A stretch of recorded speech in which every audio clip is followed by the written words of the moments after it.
큰 이슈가 되었잖아요. 그러면 또 한번 이 최영중 기준에서 한번 보는 거예요.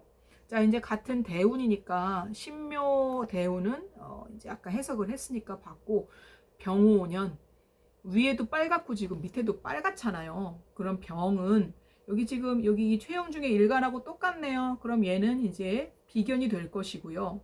그다음에 이때 이 밑에 오는 같은 여기 보면은 겁재, 그러니까 양인이 되는 거예요. 얘가 흉신이라고 그랬잖아요.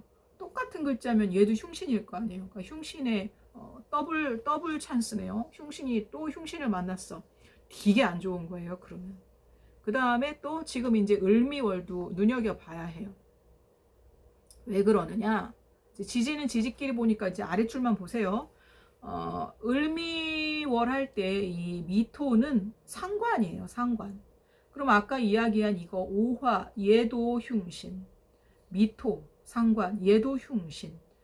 화생토, 화가 토를 생해주는데 흉신이 또 흉신을 생해주네. 그러니까 얼마나 안 좋아요. 아주 지금 죽어라 하는, 그러면 이제 이렇게 이제 들어오는 운이 어떤지를 한번 봤고요.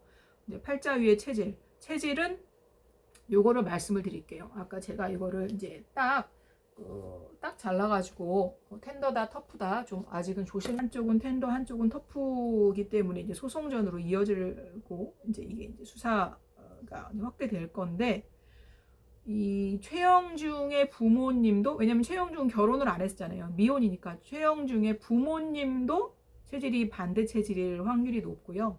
그 다음에 피해를 당한 여성, 학생, 여중생도 부모님이 반대 체질일 확률이 높습니다. 부모님이 반대 체질이면 반복적으로 말씀을 드리지만 반대 체질이기 때문에 그 흐르는 부조화, 갈등, 충돌 이런 것들을 자녀가 그대로 다 흡수한다 그랬어요. 그래서 그거를 안에 내재해 있다가 그게 어떠한 도화선이나 트리거를 만나면은 빵 하고 터트려집니다. 이러한 사건도 그러한 사건의 하나라고 볼 수가 있는 것이죠. 그래서 어떻게 해야 되냐? 그러면은 일단 알아야죠. 부모님 체질을. 물론 자기 체질을 아는 게 첫 번째고요. 그 다음에 이제 부모님은 나의 뿌리니까, 나의 근간이니까 부모님 체질을 알고, 부모님이 그렇게 반대 체질이다. 그러면 내가 그렇게 굳이 설명을 안 해도 내가 여태까지 살아왔던 삶이 주마등처럼 쫙 흘러가면서 내가 그래서 이렇게 힘들었구나 알 수가 있어요. 알게 됩니다. 그 다음 이제 여중생 같은 경우에는 왜 부모님을 반대 체질이라고 그렇게 이야기하느냐? 그건 이제 어쨌든 피해를 당한 학생이니까 이제 많이 조심스럽긴 하지만, 그렇다고 그런 여중생들이 이런 사건에 다 휘말리는 건 아니잖아요. 살면서 평생에 이런 일에 한 번 휘말리기도 쉽지 않을 수 있어요. 근데 이제 이런 사건에 휘말렸다는 것은 그 여학생 마찬가지로 최영중처럼 부모님이 반대 체질이어서 부모님이 갖고 있는 그 부조화, 갈등, 충돌을 자녀가 그대로 다 흡수하기 때문에 언젠가 그게 촉발되는 어떤 그런 계기가 있어요. 그럴 때 사건이 일어나게 됩니다. 그거를 말하고 싶고요. 그 다음에 이제 팔자 위의 체질, 체질 위의 인품이니까 인품을 얘기해 볼게요. 일단 인품을 이야기할 때는 이제 최영중은 91년생이고, 근데 여중생은 나이가 어리니까, 미성년자니까 인품을 말하기는 좀 그렇고, 최영중 같은 경우에는 그래도 공직자 6.3 지방선거에서 시의원으로 당선되는 건 쉬운 일이 아니에요. 여러분 한번 무슨 동창회 이런 데 가보세요. 시의원 했다고 하면은 다들 되게 높이 쳐줘요. 시의원 되는 거가 그렇게 쉬운 일은 아니거든요. 그러면 굉장히 큰 명예를 누린 거고, 엄청난 국가적인 책임, 공직자로서 그런 마인드를 가져야 되는 사람이에요. 사회의 지도층, 이 사회를 이끌어가는 리더란 말이에요. 그러면 인품을 논할 수 있죠. 인품을 왜 안 논해요? 그런 사람은 인품으로 평가를 받아야 되죠. 그러면 여태까지는 이제 어떤 이슈가 없었으니까 모르겠지만 이번 이슈로 그 사람의 이제 행실을 알게 되는 거고, 이 사람이 이 사건을 맞닥뜨렸을 때 이제 어떻게 대처를 하는지도 보면은 그 사람의 인품이 나오잖아요. 그래서 그걸로 이제 인품을 볼 수가 있는데, 인품을 이야기할 때는 사실 좀 이런 거는 간과하면 안 될 것 같아요. 왜 그러면은 이 사람은 그 채팅 앱에서 그렇게 어린 여성을 만나가지고 그러니까 그러니까 섹스를 해야 했을까요? 일단 이제 기본적으로 한국과 이제 일본을 많이 비교하잖아요. 이웃 나라니까. 그러면 한국의 그 체질 분포랑 일본의 체질 분포는 다를 텐데, 여기 이제 물, 불, 흙, 공기라고 했을 때 한국도 터프마인드 체질, 그러니까 저기 불과 흙, 소양인과 태음인이 불과 흙이죠. 터프마인드 체질이 많고, 일본도 터프마인드 체질이 많아요.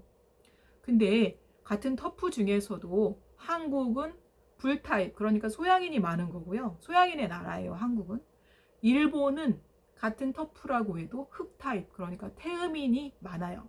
물론 이러한 모든 뭐 통계라든지 정보라든지 체질 그런 이론들은 제가 그 For Human Types 연구소, 그러니까 사체질 연구소에서 제가 이제 공부한 내용들입니다. 거기에 나와 있는 또 데이터베이스이기도 하고요. 근데 그러면 일본도 터프, 한국도 터프. 일본은 태음인의 나라, 한국은 소양인의 나라. 어떤 차이가 있을까요? 성범죄 비율을 이렇게 통계를 내면은요, 한국이 일본보다 뭐 정확한지 모르겠지만 10배? 10배 정도 더 많다고 해요. 그러면 일본은 같은 터프마인드 국가인데 왜 우리보다 성범죄가 그렇게 적을까요? 10배가 만약에 차이 난다 그러면 엄청난 차이 나는 거 아니에요? 일단은 일본은 남성, 여성의 그 역할 구분이 굉장히 강해요. 왜냐? 일본은 대대적으로 그 사무라이, 그러니까 그죠, 무사의 나라예요. 그러니까 칼로 제압하고 내가 힘으로 제압하면은 모든 게 다 이렇게 정리가 되는 나라예요. 그런 환경에서는 남성들 중에 칼 잘 쓰는 사람이 최고의 권력층이니까 여성이 남자만큼 그렇게 힘을 쓸 수가 있어요?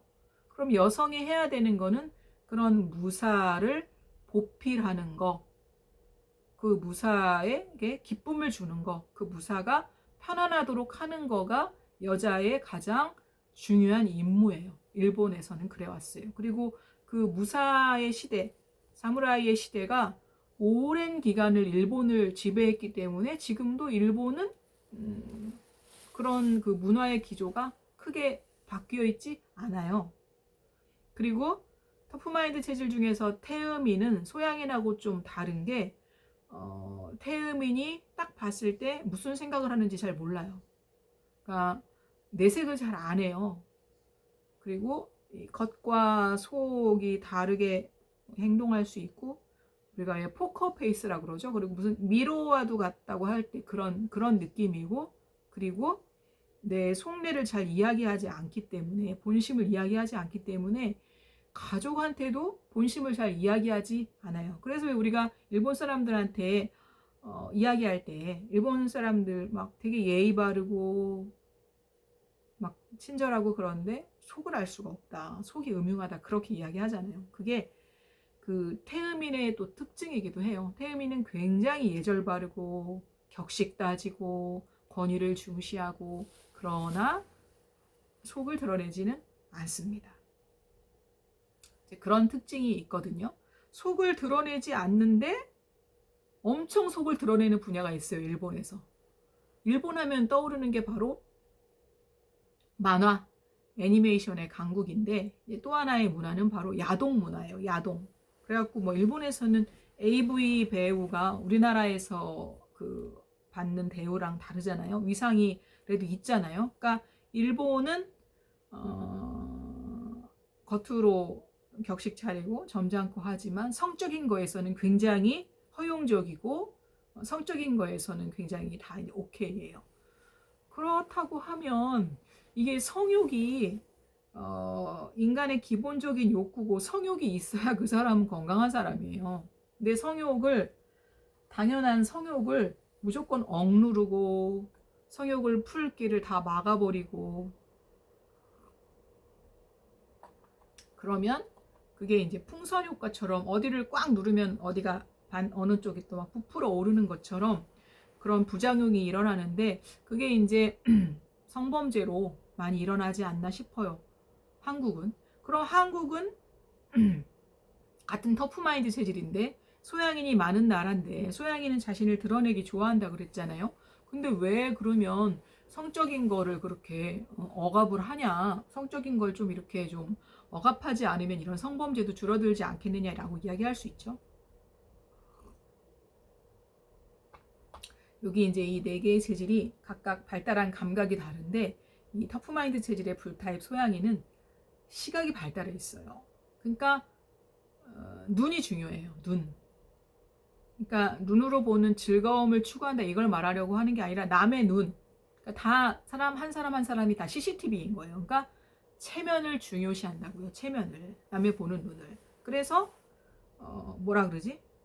겉으로는 멀쩡한데 뭐 뒤로 호박씩 간다 그런 말 있잖아요. 그러니까 막 겉으로는 되게 막 고위 공무원이 있고 막 뭐 무슨 교수고 무슨 검사고 뭐 변호사고 막 겉으로는 엄청 유명한 그리고 촉망받는 정치인인데 막 뒤로는 호박씨를 까서 알고 봤더니 막 룸사롱 다니고 성매매로 여성과 관계를 맺고 그리고 막 그 떳떳하게는 아니구나 막 불륜을 하고 불륜을 해서 재산 분할로 1조 원도 내주기도 하잖아요. 그러니까 그렇게 본인들은 그렇게 하는데 본인들은 돈도 있고 권력이 있으니까 그걸 다 어떻게든 숨기거나 돈으로 해결해서 다 입막음을 하죠. 그러면서 서민들한테는 성을 못 누리게 억압을 한다 이렇게 해석하는 경우도 있거든요. 그러면 서민들의 성도 중요하고 성욕은 다 똑같은 거지. 저 사람은 고위층이니까 성욕이 더 중요시해야 돼야 되고 나는 서민이니까 나의 성욕은 억눌러져야 돼. 이러면은 말이 돼요? 그렇지 않잖아요. 그래서 그런 좀 이율배반적인 이중적인 모습이 있어요. 그러니까 남의 눈이 중요해서 막 체면 칠해는 하지만 내가 그 뒤로는 뒷구녕으로는 막 몰래 즐길 거 즐기고 불륜하고 그러는 모습을 보일 수 있다는 거죠. 그래서 불륜이 많아요, 한국에.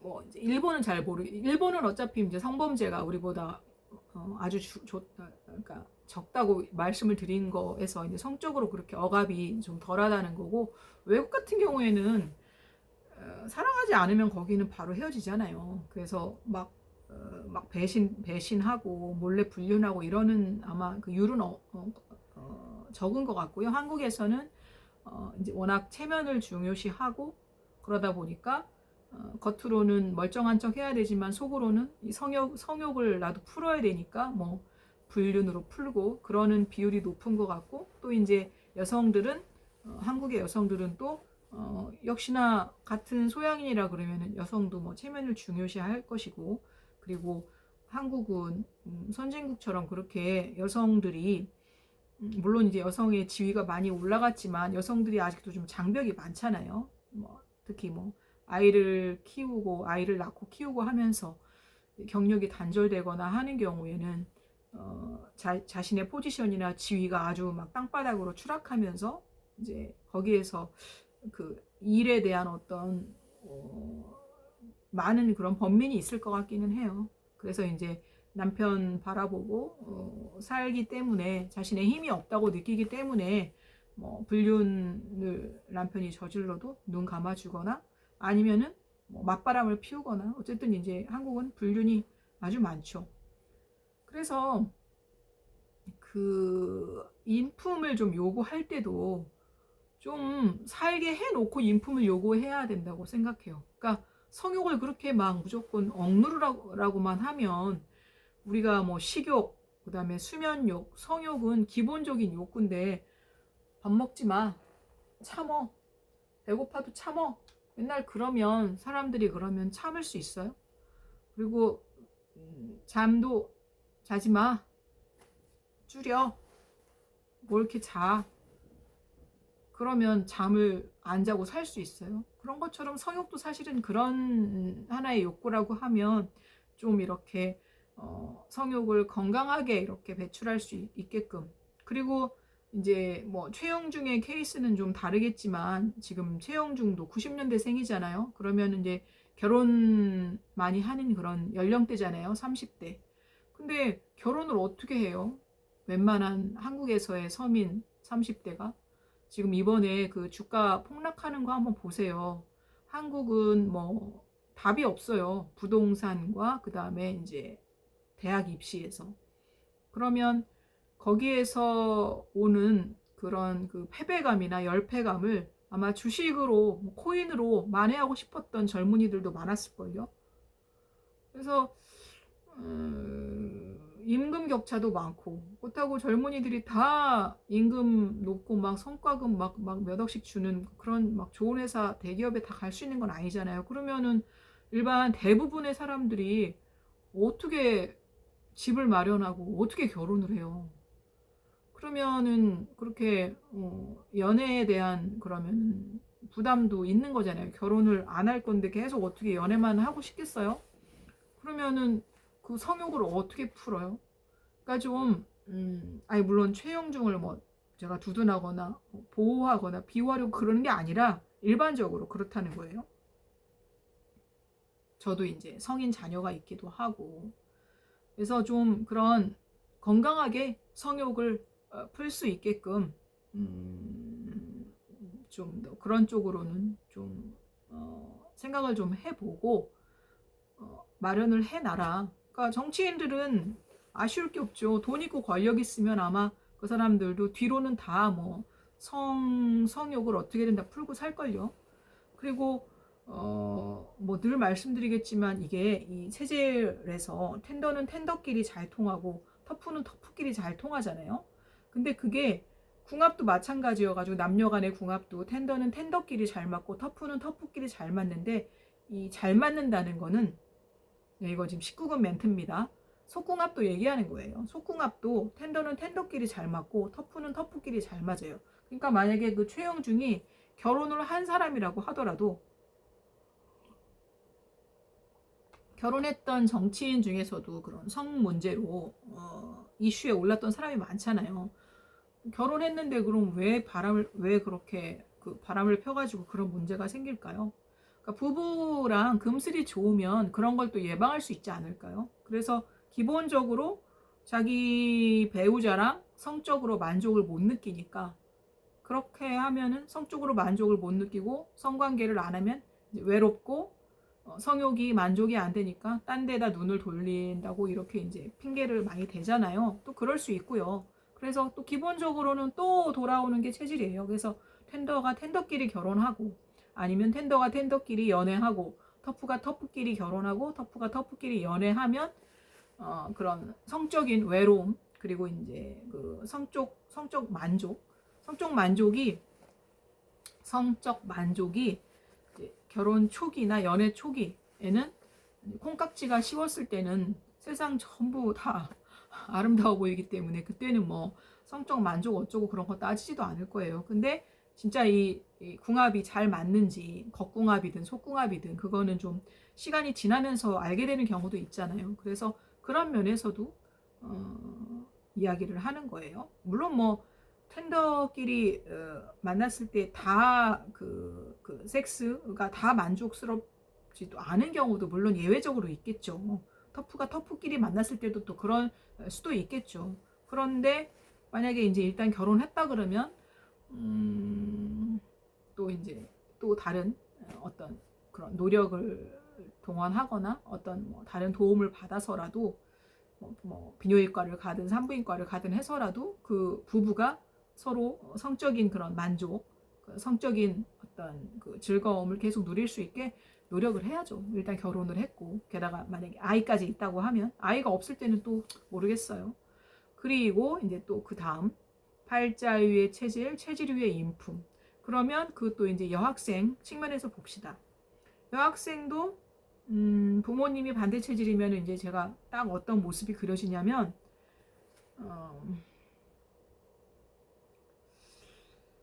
일단은 마음이 늘 불안하고 그리고 결핍감도 있고 그리고 이제 한국에서 그런 학창 시절을 보내는 많은 학생들은 다 굉장히 힘든 시기들을 보내죠. 물론 뭐 한국에서 입시가 그렇게 빡세기 때문에 외국처럼 약물 중독에 안 된다고 이야기하면서 그거를 좋게 얘기하기도 하는데 아이들이 무슨 뭐 기계처럼 살아가야 돼요. 몇 년 동안은 학원 가고 학교 가고 집 또 막 그 막 밤 늦게까지 독서실에서 공부하고 근데 또 혈기는 막 왕성해. 괜히 무슨 28 청춘이라고 그래요. 28에 16인 거 아니에요. 옛날에 그 성춘향, 이몽룡 그런 나이가. 그러니까 그때 10대도 그런 성욕이 굉장히 높은 시기란 말이에요. 그거를 성적으로 뭐 막 섹스를 하고 막 이러라는 게 아니라 어쨌든 성욕은 꼭 그 성기와 성기의 결합만을 말하는 게 아니잖아요. 그런 자신의 성욕을 이렇게 좀 건강하게 승화할 수 있는 그런 것들이 많아야 되는데 애들이 딱 갇혀 있잖아요. 입시라는 거 아래. 그래서 뭐 학원집, 학원집, 학교 학원집, 학교 학원집 이런 식으로 할 것이고 또 그 넷플릭스 드라마 참교육에서 보셨다시피 학교에 가면은 막 즐겁고 친구들 만날 거로 막 마음이 설레고 선생님이 너무 좋고 그런 곳이 얼마나 있겠어요. 그러면 이 아이들이 마음을 둘 곳이 없어. 그래서 그런 아마 채팅 앱을 찾을 것 같아요. 사람은 외롭게는 못 살아요. 어떻게든 내 외로움을 풀고 싶어 한단 말이에요. 그래서 그 채팅 앱을 찾았을 수 있다고 생각해요. 부모한테도 마음을 기댈 수 없어.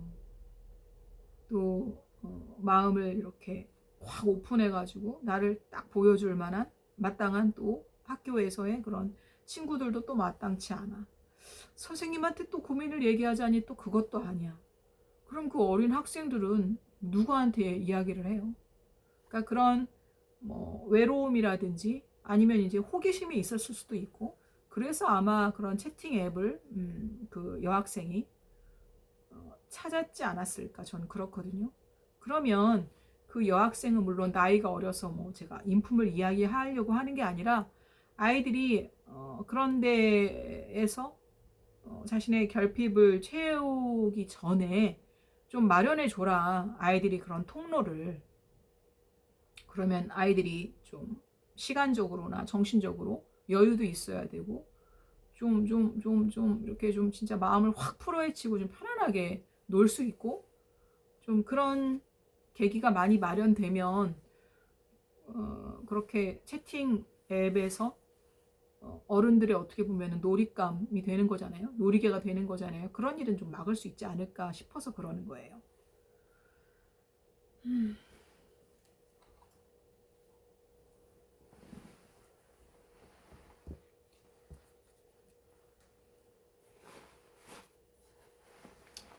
참 이런 일들이 이렇게 조명을 받는 경우가 그리고 많지 않아요. 이런 일들 사실 많이 일어날 거거든요. 근데 뭐 사건 사고도 우리나라에서는 이슈가 되려면은 반드시 CCTV 아래에서 벌어져서 영상이 확보가 돼야 되고 또 이런 일도 어떤 부모들은 아이들한테 관심도 없고 방관하는 부모들도 있기 때문에 방치하는 부모도 있기 때문에 막 두 발 벗고 나서가지고 막 이렇게 앞장서는 부모만 있겠어요? 그러지 않은 부모도 있을 것이고 그러면은 이렇게 세상에 알려지지도 않을 것이고 또 어떤 부모는 또 그냥 돈으로 아이의 마음이 어떻든 말든 돈으로 그냥 합의하고 넘어가는 경우도 있을 것이고, 그러니까 이거는 그냥 이렇게 오히려 드러나는 거, 사회에 드러나는 건 빙산의 일각인 것 같고요. 드러나지 않은 사건은 많이 있을 거라고 생각이 돼요. 그리고 이번 사건은 더군다나 2월 달에 검찰에서 통신조회 하는 거를 이제 안 했잖아요. 그리고서 그냥 넘어가서 유야무야 됐으면 이렇게 또 세상에 알려지지도 않아요. 그러니까 아유, 진짜 세상에 알려지지 않은 억울한 일이 얼마나 많을지 엄청 많을 거예요. 그런 일을 당하지 않도록 하기 위해서 또 해야 되는 것들, 그런 습관들 이야기하지 않을 수가 없는데, 저는 무조건 절제하라고만 하고 싶지 않아요. 성욕을 무조건 절제했다가는 나이 먹어가지고 치매 걸려가지고 막 사람들만 보면은 막 달겨들고 가서 옷 벗기고 성추행하고 성폭력하고 이럴 수도 있어요. 사람은 질량 보존의 법칙이 있어요. 그러니까 무조건 참는다고 다 능사는 아니에요. 그리고 막 다이어트 엄청들 하잖아요. 나중에 나이 먹어서 정신 혼미하거나 이제 치매 왔을 때 밥을 하루에 10끼도 먹을 수 있어요. 왜냐면 아침 먹었는데 안 먹었대. 자기는 죽어도 안 먹었대. 그럼 또 먹어야지. 또 먹어야지. 또 먹어야지. 그러니까 그런 것들이 내 무의식에서 다 알고 있어요. 억눌려 있던 거는 언젠간 터지거든요. 그러니까 무조건 성욕이 됐든 뭐 식욕이 됐든 참는 게 능사는 아니에요. 그래서 좀 건강하게 성욕이든 뭐 식욕이든 그런 걸 좀 풀 수 있는, 뭐 식욕은 그렇다고 해도 성욕을 좀 건강하게 풀 수 있는 방법들을 같이 한번 고민해 봅시다. 여기까지 하겠습니다.